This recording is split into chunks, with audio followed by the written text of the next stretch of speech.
আমরা কোনো মানুষের প্রাণহানি চাই না। সেনাবাহিনীর প্রধান, আসসালামু আলাইকুম। আপনাদের উদ্দেশ্যে আমার কিছু কথা একজন সাবেক সেনা সদস্য হিসাবে সেনাবাহিনীকে কিছু বলি, সেটা অধিকার আমার আছে।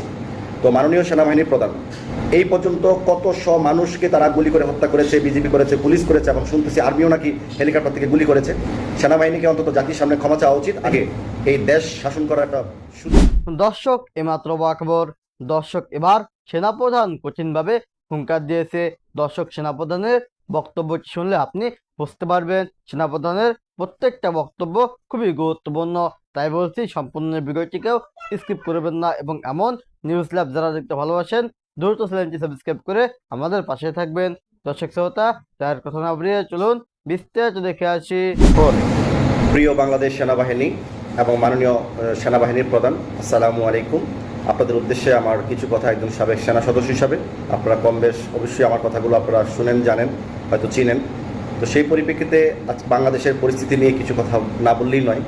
তো বাংলাদেশের সেনাবাহিনীর উদ্দেশ্যে আমার কথা আমরা যতটুকু জানতে পারলাম যে শিক্ষার্থীদের উপরে আপনারাও কতটুকু দোষী এবং কতটুকু ভালো কাজ করেছেন একমাত্র আল্লাহ ছাড়া কেউ জানে না। একমাত্র বিদ্যুৎ ইন্টারনেট যখন চালু হবে পরিপূর্ণভাবে তখনই আমরা দেখতে পাবো। কারণ আমার বাহিনী ছিল সেনাবাহিনী, তাই আমি সেনাবাহিনীর পক্ষ নেই, আর সেনাবাহিনীকে কিছু বলি সেটা অধিকার আমার আছে। তো মাননীয় সেনাবাহিনীর প্রধান, তো আমরা দেশের মানুষ সেনাবাহিনীর উপর কোনো আস্থা ছিল না।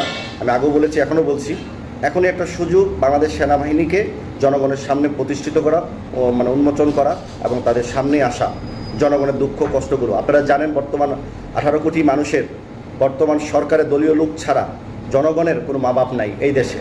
তো সেনাবাহিনী হচ্ছে বাংলাদেশ মানুষের শেষ ভরসা এবং আস্থার প্রতীক। এবং আপনি একটা জিনিস দেখেন, এই পর্যন্ত কত মানুষকে তারা গুলি করে হত্যা করেছে, বিজিবি করেছে, পুলিশ করেছে, এবং শুনতেছি আর্মিও নাকি হেলিকপ্টার থেকে গুলি করেছে। সত্য মিথ্যা কিছুদিন পরে বের হবে। যদি তাই হয়ে থাকে, সেনাবাহিনীকে অন্তত জাতির সামনে ক্ষমা চাওয়া উচিত। আর না হয় সেনাবাহিনী একটা ভালো একটা অবস্থান তৈরি করে জনগণের পাশে থেকে এই দেশ শাসন করার একটা সুযোগ নিক। আপনারা জানেন 1990 সালে নুরুদ্দিন খান এনডিসি পিএসসি, উনিও সাবেক সেনাপ্রধান লেফটেন্যান্ট জেনারেল ছিলেন। ওনার ভূমিকাগুলো কীরকম ছিল এবং নাসিম সাহেবের ভূমিকা কী ছিল, 95 সালের। তো সব সেনাপ্রধানরা দেশের প্রতি কিছু না কিছু পক্ষ নিয়ে বা দেশের জনগণের পক্ষ নিয়ে কাজ করে থাকে। একমাত্র সাবেক সেনাপ্রধান জেনারেল আজিজ আহমেদ ছাড়া, উনি তো একজন রাষ্ট্রদ্রোহী, দেশদ্রোহী এবং সন্ত্রাসী পরিবারের মানুষ। দেশপ্রেম বলতে ওনার কোনো কিছুই নাই। এত বড় একটা পদ থাকার পরও উনি দেশের মানুষকে অত্যন্ত কষ্ট দিয়েছে, চিটিংগিরি করিয়েছে নির্বাচনকে কেন্দ্র করে। তো মাননীয় সেনাবাহিনীর প্রধান স্যার, আপনার কাছে অনুরোধ রাখলাম, আপনি এখনও সময় আছে, দেশের মানুষের পক্ষে কাজ করুন। কারণ সরকার যে পদক্ষেপ নিতে যাচ্ছে, একটার পর একটা তারা মানুষকে হত্যা করায় তাদের মহা কলা কৌশল জেগে উঠেছে।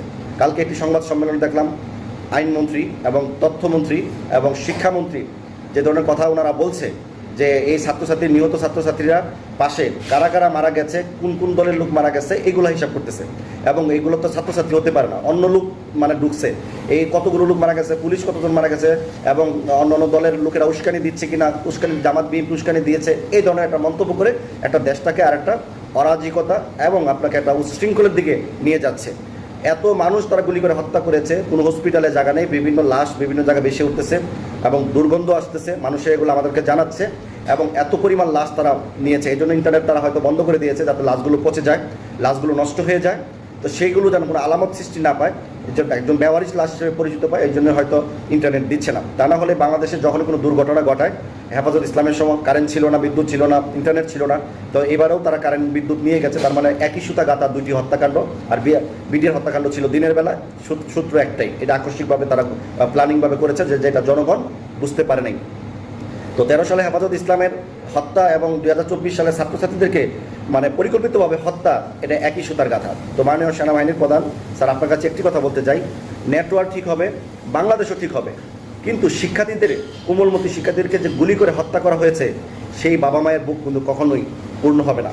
আর বাংলাদেশ সেনাবাহিনী শান্তিরক্ষী বাহিনী হিসাবে জাতিসংঘ মিশনে যেতে হয়। বাংলাদেশ সেনাবাহিনীর কিছু নিজের মধ্যে বাংলাদেশ সেনাবাহিনী জাতিসংঘ যখন যায়, ওই দেশের শান্তি শৃঙ্খলা বজায় রাখার জন্য যায়। তো বাংলাদেশের জন্য সেনাবাহিনী কতটুকু শান্তি শৃঙ্খলা বজায় রেখেছে সেই বিষয়ে আমরা একটা আগ্রহ প্রকাশ করছি। মাননীয় সেনাবাহিনীর কথা একবার ভেবে দেখেন, বাংলাদেশের মধ্যে অশান্তি সৃষ্টি করে বিদেশে আপনারা যাবেন শান্তি শৃঙ্খলা বজায় রাখতে জাতিসংঘের মিশনে, তাহলে তো বোঝা যাচ্ছে নিজের দেশের চাইতে অন্য দেশ আপনাদের কাছে প্রিয়। তার মানে আপনারা অর্থের জন্য ওই দেশে যাচ্ছেন, অর্থের জন্য ওই দেশকে ভালোবাসেন। নিজ দেশকে যদি অর্থ দিত, এরকম মানে লক্ষ লক্ষ টাকা আপনাদেরকে দিত, তাহলে মনে নিজ দেশকে ভালোবাসতেন, কিন্তু নিজের দেশের জনগণকে আপনারা ভালোবাসলেন না। এটা একটা দুঃখ রয়েই গেল জনগণের মনে। আরেকটা কথা বলি, সেনাবাহিনী কি শুধু দেশের কালভার্ট আপনার ওই যে রাস্তাঘাট তৈরির কাজে নিয়োজিত? তারা কি দেশে কোনো দায়িত্ব নাই? তারা কি দেশের সার্বভৌমত্ব রক্ষাকারী নয়? যতই আমরা বলি না কেন সেনাবাহিনী সার্বভৌমত্ব রক্ষাকারী, জনগণকে বাঁচাতে না পারলে দেশের সার্বভৌমত্ব আপনারা কী বাঁচাবেন?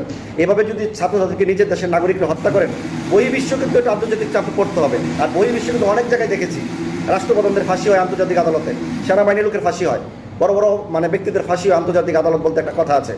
তো কুঠা দিয়ে আমাদের বর্তমানে যে পরিস্থিতি হয়েছে, মাননীয় সেনাবাহিনীর প্রধান, এখনও সময় আছে, আপনারা ছাত্রছাত্রীদের সঠিক তদন্তটা করুন, সঠিকভাবে তারা কতজন মানুষকে হত্যা করেছে, হসপিটালে মর্গে চেক করুন কতগুলো মানুষকে তারা হত্যা করেছে। প্লিজ হত্যা মানে এগুলো চেষ্টা করুন।